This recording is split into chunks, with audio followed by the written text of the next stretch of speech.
melawai.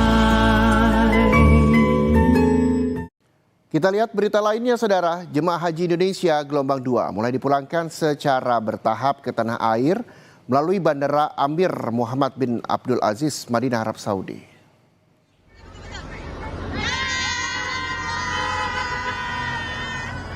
Proses pelepasan sebanyak 444 jemaah haji kloter 21 Kertajati menandai dimulainya arus pemulangan jemaah Indonesia gelombang kedua dari kota Madinah.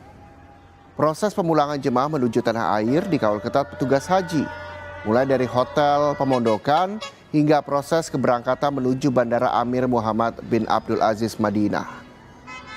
Tak hanya memastikan kelancaran mobilisasi jemaah, petugas juga terus memberikan pendampingan terhadap jemaah lanjut usia, risiko tinggi, serta jemaah yang membutuhkan bantuan khusus selama perjalanan.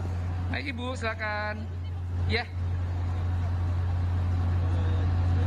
Alhamdulillah secara umum pelaksanaannya lancar sesuai dengan harapan kita, tidak ada kendala yang berarti dan jemaahnya pada nurut semua, diarahkan sesuai dengan rombongannya.